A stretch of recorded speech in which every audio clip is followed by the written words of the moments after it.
सवाल नंबर 1, क्या 30 सालों से भारतीय जनता पार्टी का सबसे सुरक्षित किला मानी जाने वाली बांकीपुर सीट पर आज अपने ही नेता पार्टी की पीठ में छुरा घोंप रहे हैं?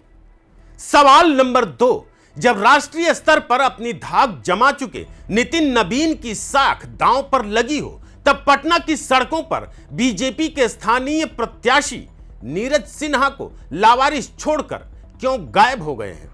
सवाल नंबर 3 और सबसे बड़ा सवाल, आखिर वो कौन है 6 कद्दावर स्थानीय चेहरे जिन्होंने नितिन नबीन की हाई वोल्टेज मीटिंग से ऐन वक्त पर दूरी बना ली और बांकीपुर में खोली बगावत का बिगुल फूंक दिया? नमस्कार, आप देख रहे हैं वाईबीएन बिहार झारखंड और मैं हूं आपका दोस्त अजीत आनंद। जी हां, बांकीपुर उपचुनाव के नाम पर बंद कमरों के भीतर जो शह और मात का खूनी सियासी खेल खेला जा रहा है, वो बीजेपी आला कमान के पैरों तले से जमीन खिसकाने के लिए बेहद काफी है। जिस बांकीपुर को बीजेपी का अमरगढ़ कहा जाता था, जहां से नवीन किशोर सिन्हा से लेकर नितिन नबीन ने जीत का ऐसा इतिहास रचा जिसे तोड़ना नामुमकिन माना जाता था, आज उसी बांकीपुर में अपनों के पराये होने का धुआं उठ गया है।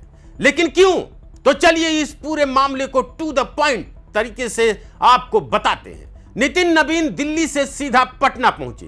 कार्यकर्ताओं और नेताओं का कान उमेड़ने के लिए प्रदेश कार्यालय में इमरजेंसी बैठक बुलाई गई, लेकिन जैसे ही मीटिंग हॉल का दरवाजा बंद हुआ, अंदर से जो सच निकलकर बाहर आया उसने पटना से लेकर दिल्ली तक हड़कंप मचा दिया है। जमीन पर सन्नाटा है, कार्यकर्ताओं के दिलों में आक्रोश है और पार्टी के भीतर एक ऐसा गुट सक्रिय हो चुका है जो बांकीपुर के नतीजों को इतिहास का सबसे बड़ा राजनीतिक उलटफेर बनाने पर तुल गया है। अब जरा इस पूरे ड्रामे की परत दर परत क्रोनोलॉजी को समझिए। बांकीपुर सीट सिर्फ एक विधानसभा क्षेत्र नहीं है, यह पटना का वो पढ़ा लिखा और शहरी वोट बैंक है जिसने पिछले 3 दशकों से सिर्फ और सिर्फ कमल के सिंबल पर भरोसा किया है। लेकिन इस बार हवा में कुछ अजीब सी कड़वाहट है। कहानी शुरू होती है टिकट बंटवारे के उस मोड़ से, जब हर किसी को लग रहा था कि बांकीपुर में बीजेपी किसी पुराने और स्थानीय चेहरे पर दांव खेलेगी। अभिषेक बंटी का नाम अचानक सामने आता है, लेकिन महज कुछ घंटों के भीतर ऐसा क्या हुआ कि अभिषेक बंटी ने चुनाव लड़ने से साफ इनकार कर दिया। इसके बाद आनंद फानन में बांकीपुर के एक छोटे से बूथ और मंडल स्तर के कार्यकर्ता नीरज सिन्हा के सिर पर चुनावी सेहरा बांध दिया गया। विरोधियों ने तुरंत तंज कसा, जबरिया दूल्हा। विपक्षी पार्टियां हंसी उड़ाने लगी कि एक तरफ प्रशांत किशोर की जनसुराज अपने पढ़े लिखे दांव चल रही है, तो दूसरी ओर बीजेपी ने ऐसे उम्मीदवार को उतार दिया जो मीडिया के सामने 2 शब्द बोलने में हिचकिचाता है।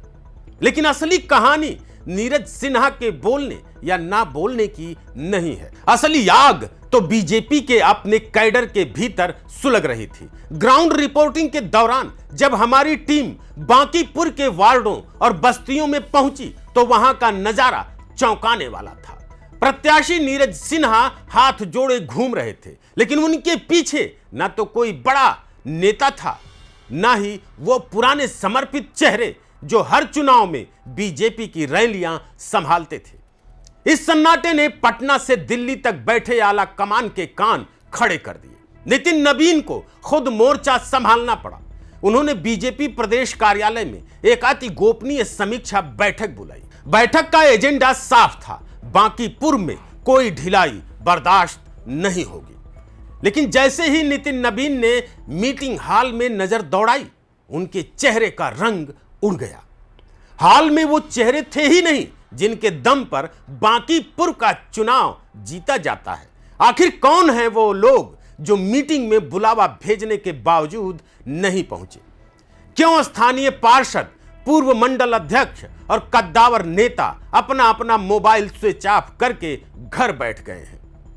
क्या नीरज सिन्हा की उम्मीदवारी को बांकीपुर का कैडर पचा नहीं पा रहा है, या फिर इसके पीछे किसी बड़े नेता की मूक सहमति से रची गई कोई बड़ी साजिश है? यह सस्पेंस तब और गहरा गया जब नितिन नवीन ने बंद कमरे में टेबल पर हाथ पटकते हुए कड़े शब्दों में चेतावनी दी। लेकिन क्या उस चेतावनी का असर हुआ? तो चलिए आपको यह भी बताते हैं उस बंद कमरे की पूरी इनसाइड स्टोरी और उन 6 चेहरों के नाम जिन्होंने बीजेपी प्रत्याशी की नींद हराम कर दी है। अब पर्दा उठता है बांकीपुर की इस इनसाइड फाइट से। ग्राउंड रिपोर्ट से मिली खबर के मुताबिक नितिन नवीन की इस हाई लेवल मीटिंग का असली मकसद बांकीपुर के बिखरे हुए कुनबे को एक साथ लाना था। लेकिन मीटिंग में जो खुलासा हुआ उसने साबित कर दिया कि नीरज सिन्हा के लिए यह राह आसान नहीं है।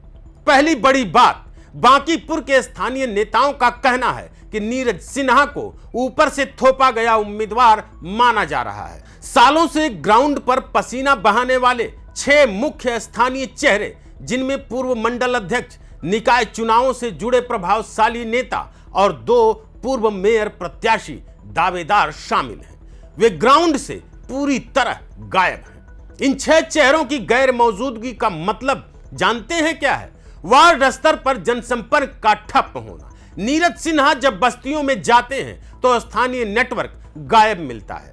वोटर कनेक्ट का अभाव। बांकीपुर का वोटर अति जागरूक और शहरी है। जब स्थानीय लोकप्रिय नेता उम्मीदवार के साथ घर घर नहीं जाएंगे तब तक वोटर का भरोसा जीतना नामुमकिन है। भीतर घात का खतरा। दबी जुबान से यह चर्चा जोरों पर है कि 6 असंतुष्ट चेहरे या तो खामोश बैठकर बीजेपी का नुकसान करा रहे हैं या फिर प्रशांत किशोर की जनसुराज और आरजेडी के स्थानीय संपर्कों को हवा दे रहे हैं। मीटिंग के भीतर क्या हुआ? नितिन नवीन ने समीक्षा बैठक के दौरान सीधे तौर पर कहा, बांकीपुर मेरी व्यक्तिगत प्रतिष्ठा से जुड़ी सीट है। अगर कोई यह सोच रहा है कि प्रत्याशी बदलने या व्यक्तिगत नाराजगी के कारण वो घर बैठेगा तो वो भूल जाए। पार्टी का एक एक कार्यकर्ता और नेता आज ही से सड़क पर दिखेगा। जो ग्राउंड पर काम करता नहीं दिखेगा, चुनाव के बाद उसकी रिपोर्ट सीधे दिल्ली भेजी जाएगी। नितिन नवीन ने साफ कर दिया कि पार्टी किसी की ब्लैकमेलिंग के आगे नहीं झुकेगी। उन्होंने तुरंत नई कमेटियों का गठन किया और नाराज नेताओं को ट्रैक करने के लिए अलग से पर्यवेक्षक तैनात कर दिए। लेकिन जमीनी हकीकत यह है कि फरमान जारी होने के बाद भी कार्यकर्ताओं का दिल नहीं जुड़ पा रहा। नीरज सिन्हा के अनुभवहीन बयान, मीडिया के सामने हकलाना और लोकल लीडरशिप का कट जाना, इन 3 वजहों से बांकीपुर के इस एक तरफा चुनाव को अचानक रोमांचक और खतरनाक मुकाबले में बदल दिया है।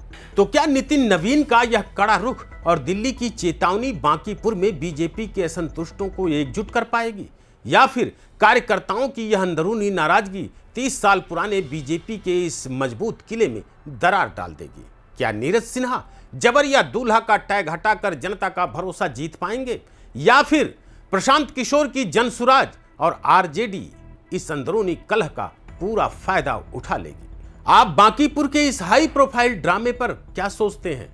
क्या बीजेपी को लोकल कार्यकर्ताओं की अनदेखी भारी पड़ेगी? अपनी राय नीचे कमेंट बॉक्स में जरूर लिखें। अगर आपको यह एक्सक्लूसिव ग्राउंड रिपोर्ट पसंद आया हो तो वीडियो को लाइक करें, अपने दोस्तों के साथ शेयर करें और ऐसी ही बेबाक पत्रकारिता के लिए हमारे चैनल को सब्सक्राइब करना बिल्कुल ना भूलें। नमस्कार।